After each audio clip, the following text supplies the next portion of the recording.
Hello, welcome to my new channel, Lily's Macabre Adventure. Please subscribe. What I have noticed is that a lot of people are watching and for a very long time, so you must be enjoying it. Hopefully you are. But I'm not getting a lot of subscriptions. And in order to keep this channel going and put the effort into it that it takes, I really need to keep growing. So please subscribe if you are enjoying it. Today, I have Stalker Stories. Multiple Stalker Stories that I found from around the internets. And I will get started with those right now. Mine isn't that special, but here it is all the same. A few years ago, my anxiety was high. I was already at a point in my life where I thought I was a little out of it. But that was amplified a lot when I kept repeatedly hearing noises outside my window. Like every single night. It just wouldn't stop. I would finally get so freaked out, I'd go wake my parents up and get them to look outside, but they never found anything. I started to think I was crazy or just subconsciously seeking attention. One morning, my grandfather discovered one of our lawn chairs beneath our bathroom window. It's pretty high up and the bottom pane is fogged, so I'm not sure the chair even helped. But it was left there regardless. The next night, heard sounds again. Nothing. The night after, however, we checked outside and discovered something that made my stomach churn. A small stepladder was sitting directly outside of my window, back just enough to allow someone to sit on it, but still see. On my windowsill was a bag of now cold McDonald's, which is just up the street from me. Most of the food was still in there, but still, some fucker had been watching me doing absolutely nothing of interest in my room without me knowing, for I don't know how fucking long. The cops were called, nothing happened. I felt crazier than ever. No one was to be found, but at least we had some evidence that someone that shouldn't be hovering around our house was at my window, watching intently through the blinds, in a space between the two curtains. Heard noises the next night, ran outside, nothing. Earlier in the night, I'd sewn my curtains together, which hopefully made it harder to see in. Apparently it did. Because now the fucker had taken to climbing on top of our air conditioning unit, and from there climbing onto our Herbie garbage can, and then standing on that so he could see above where the drapes went. The handprints and shoe prints were left on the lid to prove it. I should also mention that there were now holes in my screen, and I heard these holes being created. He took a stick and sharpened it somehow. We found it outside my window. And was trying to stealthily break away the screen bit by bit. The hole is still there. And the next night, I distinctly heard the gravel near my window crunch. There was simply no mistaking my sound. As stealthily as I could, I let out a small moan. He surely heard, and rolled just out of view, as if I were sleeping, then pressed myself against a wall out of view of the window, very quietly opened my door, and crept down the hall. My heart was pounding. Normally, I knock on my parents' door, but I knew the slightest sound would make the bastard bolt, so I quietly opened their door and sneaked in, then informed them that there was, without a single doubt, someone outside my window. They didn't mind the intrusion and got up, got dressed, formulated a plan, and crept to the back door. I ran to the bathroom to stand on the edge of our tub and peek out the window just as the back door was thrown open and my parents ran outside like morons. And sure enough, they saw him. They started screaming as the man leapt off the Herbie and bolted down our driveway, which was what I was looking at. They screamed all sorts of horrible things at the tops of their lungs. "You sick motherfucker, I'm gonna fucking kill you," from my dad. "You fucking freak," from my mom. He ended up escaping across the street, hiding behind a house adjacent to us. The balls on this bastard. He kept peeking out at us. We were all stood outside, but we wanted to leave him there so the cops could finally nab him. They were called. They came and they searched, but they never found him. Bastard must have hopped a fence or some shit. Still to this day, I hear sounds outside my window, even in the dead of winter, but he's never out there.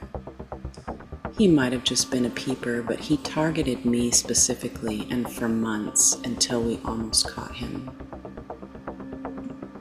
What really, really pisses me off is that once he lost interest in me because it was too unsafe, he moved on to a house down the street with 2 little girls. He actually managed to get in through their window, and their dad caught him just standing in the middle of the room, watching them sleep, jacking it, I think. I still don't think he was caught even then. All I know is that it could have been way worse, but it messed me up. I trust the men in my neighborhood even less now. The men around here stare very blatantly. I've been chased home by one. I've had a guy try to jerk me into his car when I was passing him, telling him no, I didn't need a ride and to leave me alone. All these years later, I still hear shit outside my window and freak out. It's fucked up. I turn out my lights entirely to exercise. I do my best to avoid the windows when I undress. It just scared me, even though it wasn't a huge deal. And I'd have to beg to differ. That is kind of a huge deal. And those creepy guys who peep, they always start somewhere, and they always tend to escalate. So it's really good if they get caught. An activist receives a message from a man who says he admired her work raising money for the less fortunate while at a party. The man sends her pamphlets which echo her oft-repeated sentiment that a life can be saved for only $3 in donations a month. The man is so committed to the cause that he's sold everything he owned for donations. Also, he's begun hurting people. Well, only those who are so callous that they let others die in the developing world by throwing away those pamphlets instead of sending donations. But those victims don't upset him as much as what he learned about the activist that inspired him. He recently broke into her home. He's infuriated that she would dare own expensive entertainment systems and luxuries while she knows children are dying. Her hypocrisy is enough to drive him to send her a few fingers in the mail. She had better stop being so hypocritical and start seriously sending donations if she doesn't want to experience his anger directly. This story was written by Kevin Scarjo Thomas.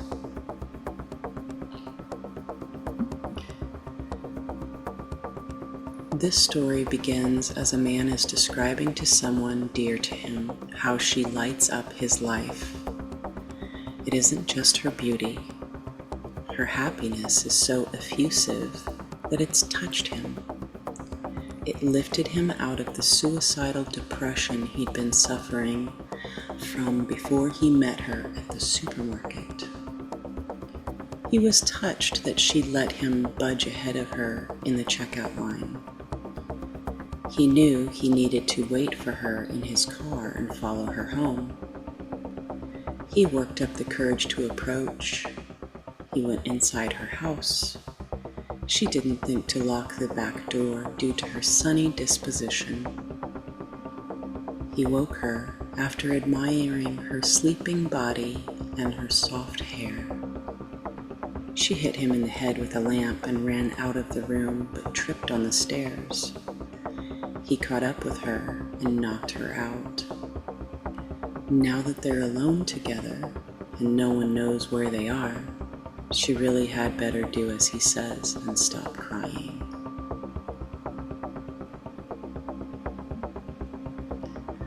Dathan Auerbach's story is not only one of the most popular creepypasta ever written, it's been expanded into an Amazon bestseller and was in talks for a film adaptation with Academy Award-winning film producer Rich Middlemoss. Pen Pal is actually a collection of 6 stories, of which the best standalone is Balloons.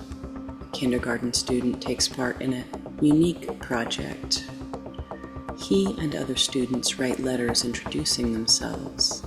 They put the letters and photos of themselves into envelopes addressed to the school, along with $1 for stamps. They attach the envelopes to balloons and let the balloons go. The student's letter goes to someone who sends the kid a surprisingly large number of Polaroids of innocuous, if blurry, images. Eventually, the boy finds a letter in the mailbox, which includes a very clear Polaroid image. It's from the day before, featuring him and his friend playing. He then studies the photos again. He finds that he is somewhere in each of them. When he tells his mother, she calls the police because there's no postmark on the last letter.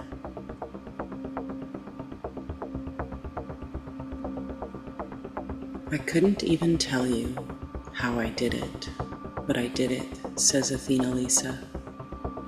I had to wear like 3 different faces. She hid what was happening to her from her children.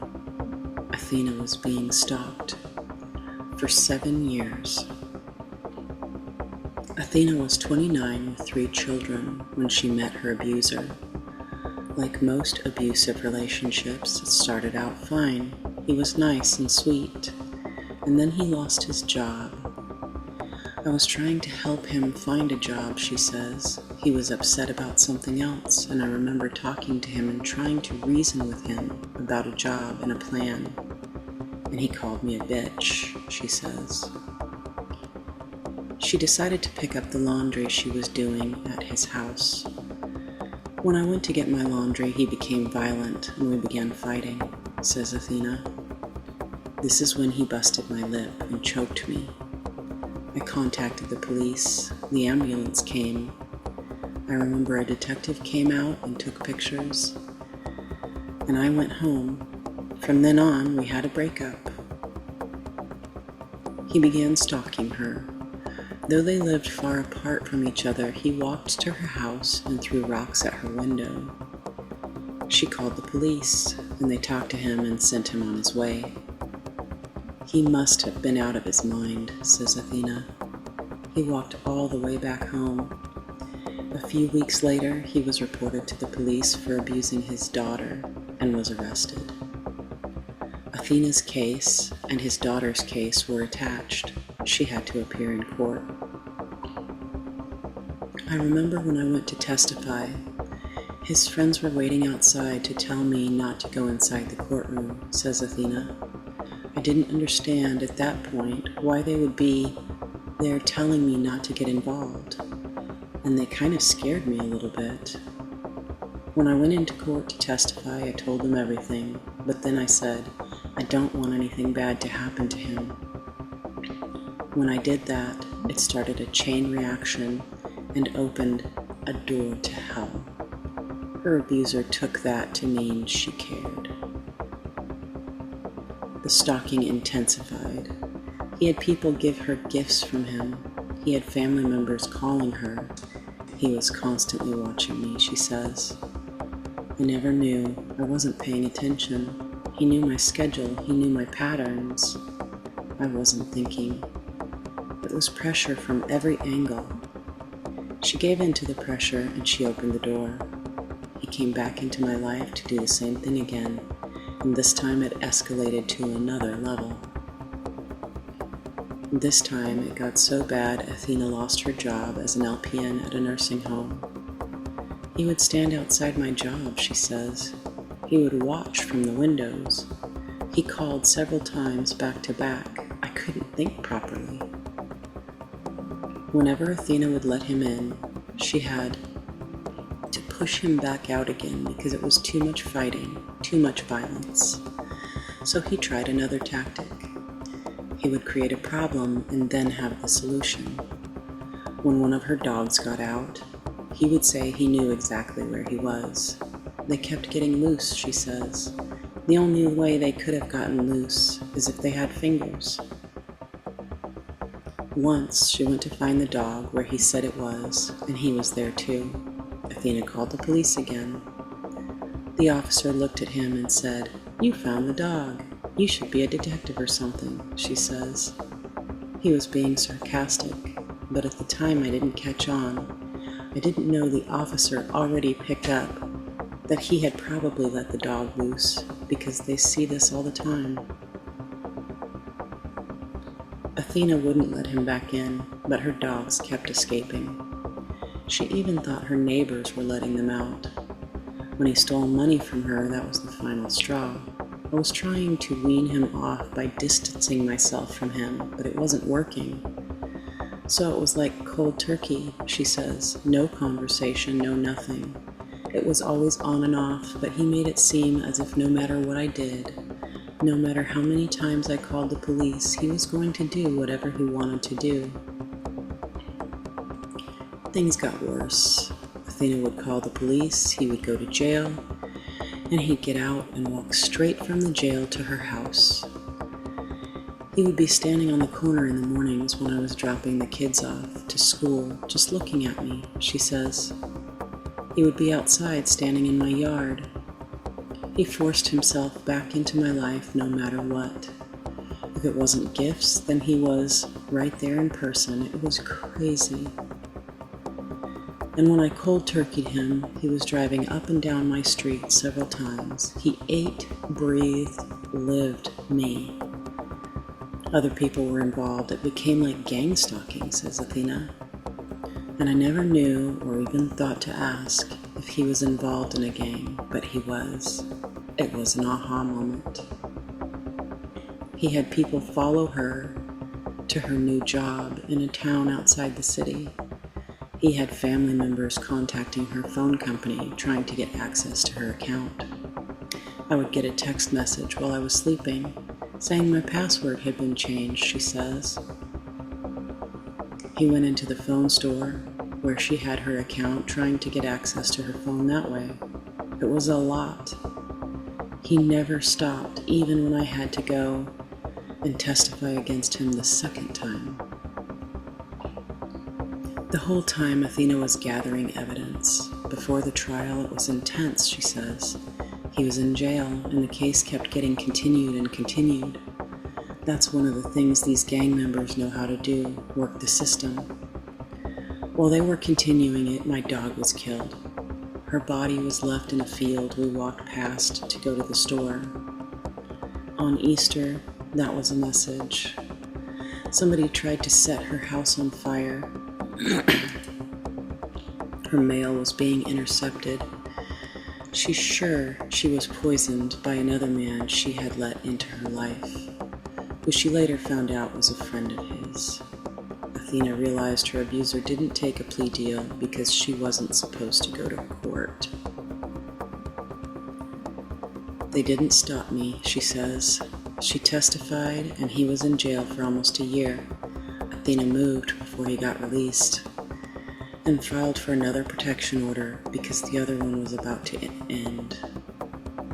In less than 3 months, he was stalking her again. He found me, she says. He showed up at my gas station a block away from my daycare. He knew my schedule, the exact time I would be there, and was there before I got there. Police issued charges and a warrant, the third case against him. He tried to get a restraining order against me twice, she says. Of course, the judge denied him. Athena says navigating the system was not easy. It was like a big game, she says. He prolonged the last case from 2019 to November 2022, when he got convicted for a third time after her testimony. It should have been over long before, says Athena. He remained under the radar for a couple of years. This is a tactic, a strategy. They stay under the radar thinking that things will go away, or they can threaten me and scare me. She feels like this chapter is just now ending. She is safe at Coburn Place. Athena started working with Coburn Place early in her journey, trying to heal and move past what was happening to her. She attended support groups and she moved into housing in the community. My abuser found out where I was staying. She says, things were coming up missing in my yard. I was constantly on guard. The unit itself wasn't safe. I came in here one day to meet my advocate, and she said, we can have something ready and available by Friday.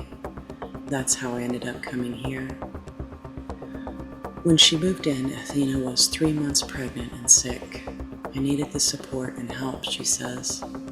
I had peace of mind when I came here, which is everything. It was like a weight was just lifted off me, and I thought, it's time to rest. She was able to go to court and testify for the third time and still feel safe. Athena now has a school-age daughter and an infant daughter. Her older sons moved in with their dads as teenagers. I had to have a face of carrying on and moving forward for them, she says. Dealing with this, I had to make sure my kids went to school and had what they needed. My sons played sports. They knew something was going on, but they couldn't see it. Only I could. Athena says her older daughter didn't notice anything that was happening outside the home. She's like a butterfly. She does her own thing and doesn't pay attention to stuff, she says. Her daughter wants her to find a partner. She wants to see me happy, says Athena, but I don't want her to feel like I need to be with somebody to be happy. I am loving myself right now. I am healing. I have healed from a lot of stuff, but I'm trying to heal on a deeper level. Athena says her daughter is developing a social life since they've been at Coburn Place. She has more friends, she says. She goes to birthday parties and spends the night. To me, she has grown a lot. Her daughter loves the new baby. She helps me a whole lot. For a while, when she first came home, she didn't want anyone else to hold her. Athena and her daughter have been at Coburn Place for about a year. Her cases are closed. She is going to school for legal studies. I have a few business ventures, she says. I'd like to help other survivors for sure. And with my legal studies, I plan on continuing working in domestic violence, especially with protective orders. I want to be an expert in that. The things I went through, a lot of women don't survive. Athena believes women experiencing abuse need more support. If we're being stalked and harassed and things are happening to us because we're going to testify, women are not going to testify, she says. I have a strong will. I experienced a lot as a child, which kind of helped me keep moving forward. I've been through things. She says because of her childhood, she normalized the violence. Her mother stabbed her stepfather in front of her when she was 8. I experienced abuse and saw it very early, says Athena. I was raised in a rough family, and at the age of 17, my mother stabbed me. After she gets her associate's degree, she will work on her bachelor's degree. She plans to go to law school. The laws are not helpful, says Athena. He was able to file a 404B, so while we were in court, they didn't have to bring up the other cases he was convicted of that I testified in. That's what I want to work on. I want to work on getting rid of the 404B in domestic violence cases with the same victim and the same abuser. That's how women lose their lives. Athena credits her spirituality with helping her move forward. When I look back at the things I've been through, it hurts, she says. But there's a reason why I went through it and made it and came out the way I did. It's contributing to my purpose in life. Athena goes to every event she can at Coburn Place. You have the lady who comes in to do the yoga, the lady who comes in to do the workout. I absolutely love her, she says. I love the ladies who come in to do the group therapy. These women I have things in common with, and I can talk to them about whatever I'm working on. Athena appreciates the assistance with Christmas and the small things you never even knew you needed. This is the first time I ever had sharp knives, she says. I've cut myself a couple of times and realized I have been working with dull knives my whole life. And now I have to use a different technique. That was a lesson on so many levels. The tools I had to work with were dull, but I made it work. Now I'm working on getting sharper tools and have to be careful and learn new techniques. She's learning to embrace the things she never got to enjoy. It had been a long time since I was able to sit down and read a book, or sit down or just enjoy my children's presence, says Athena. This is the first time I'm learning how to cook healthier meals. I can even put thought into the meals.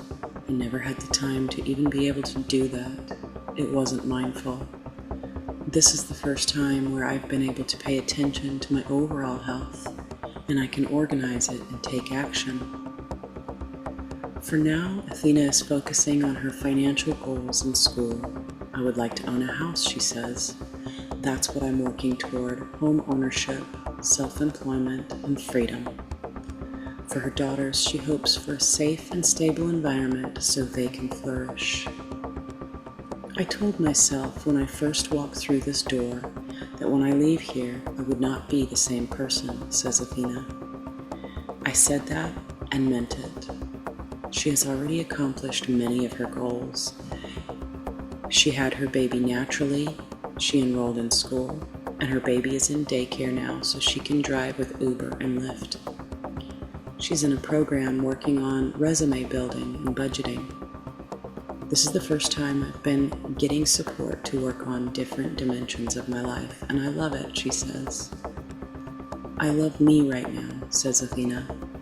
I like this new woman I'm becoming, and I like learning about myself. I'm learning what makes me happy and what my soul desires. Airbnb owner acted weird. I left when I saw a chair with ropes in my bedroom. Was watching a YouTube video where the YouTuber tells let's not meet stories of weird encounters with landlords or in hostels. Reminded me of this one that happened to me a few months ago. Disclaimer: that might not be as scary as other stories in this subreddit, but watching those videos made me paranoid, which is why I decided to leave that Airbnb rather than risk being the victim in a true crime story. As I said, this happened a few months ago. If I remember correctly, in January or February 2024. I was visiting family in southern France and did not want to stay at their place even if they offered, for personal reasons, which I won't share here. Note that I visit them quite often and usually last minute, so I would never book the same place, and I would sometimes book a hotel room, which was more expensive but better for me as I don't necessarily want to socialize with the hosts. Even when I would book Airbnbs, I would always search flats or studio flats and not a room in a flat or house where other people live, as I want to be on my own, so this is an important criteria for me. So I book this Airbnb within walking distance to where my family members stay, and it looks very nice on paper. I think it was marketed as a house or ground floor flat with access to a yard and a garden. It was probably one of the cheaper options. I don't remember for sure, but I wasn't going there for leisure or planning to have a very nice place for myself to have enjoyable holidays, if that makes sense. So I really wanted something for convenience and wouldn't pay extra for any kind of luxury. There were not a lot of reviews, but the few ones were pretty positive. So I go to that place with my suitcase, waiting in front of the house. I contact the landlord, who should give me the keys, but he's late.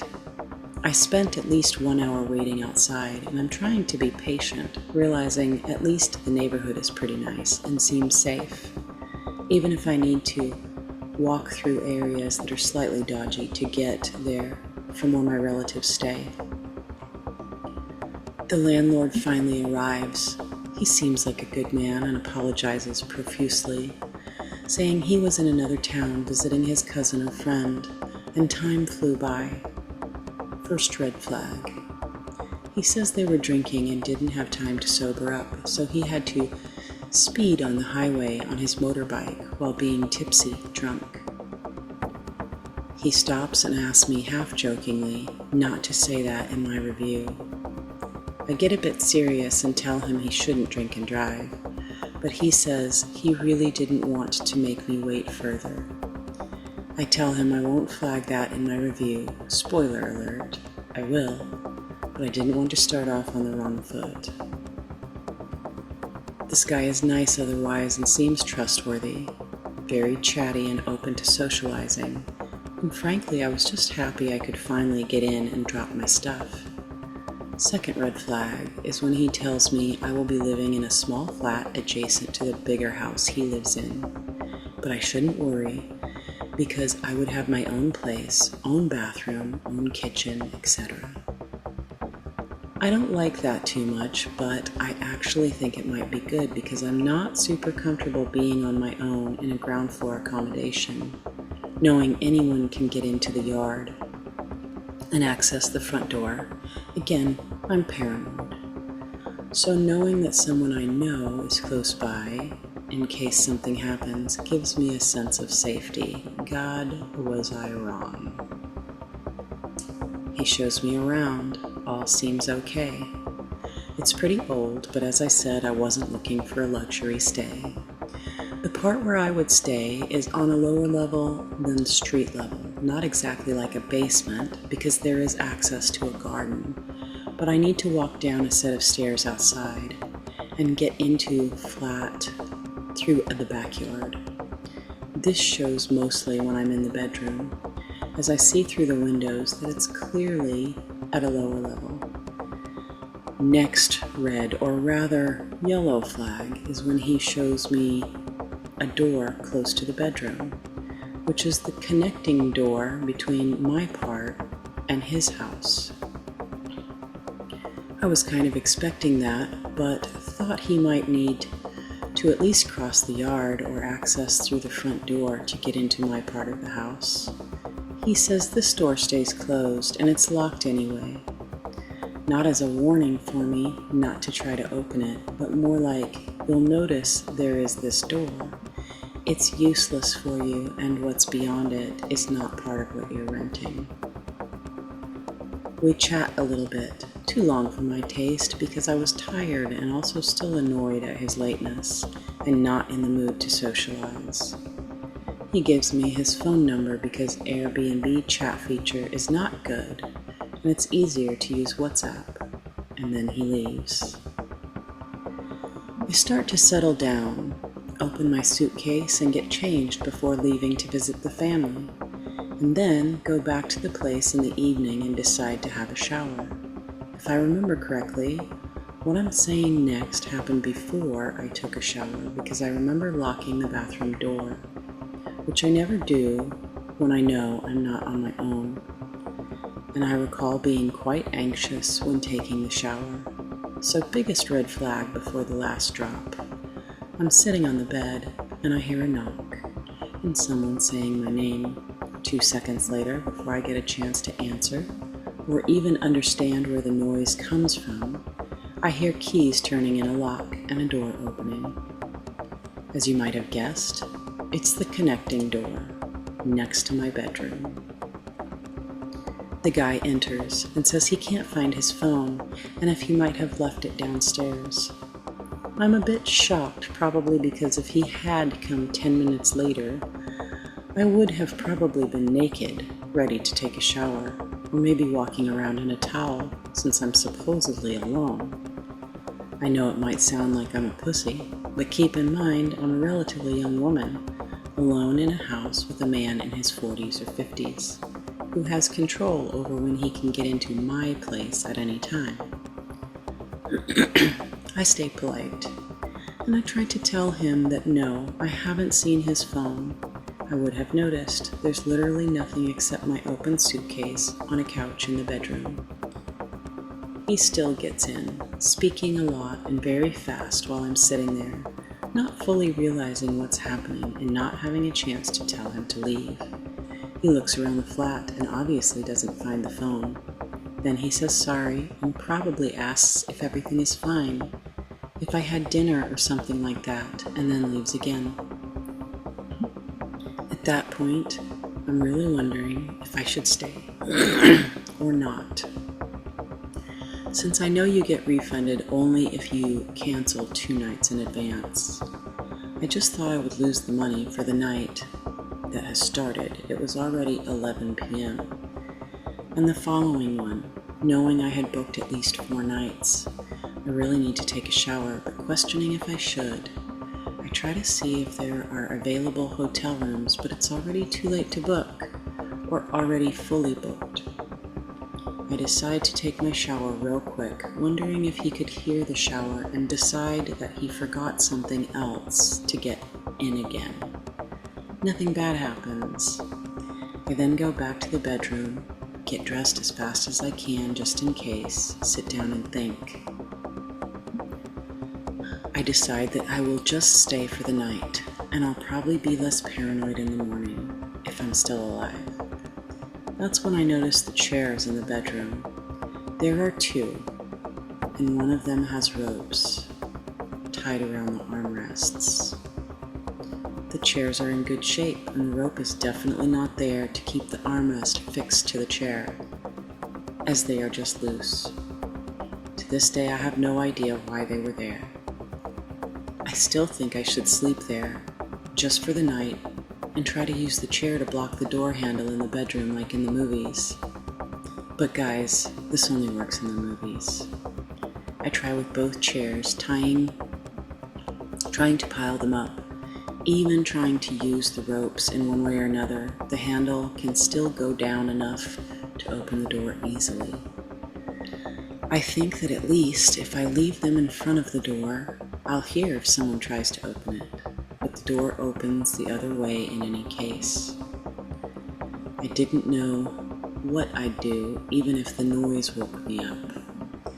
Again, I'm paranoid and anxious, but living alone abroad, my motto is to never ever take risks for my own safety, as I'm usually the only one who can save myself, so better avoid any tricky situation. Doesn't mean I never go out, but I wouldn't get drunk around people I don't trust, and I would take a cab if I feel unsafe going home on my own after midnight.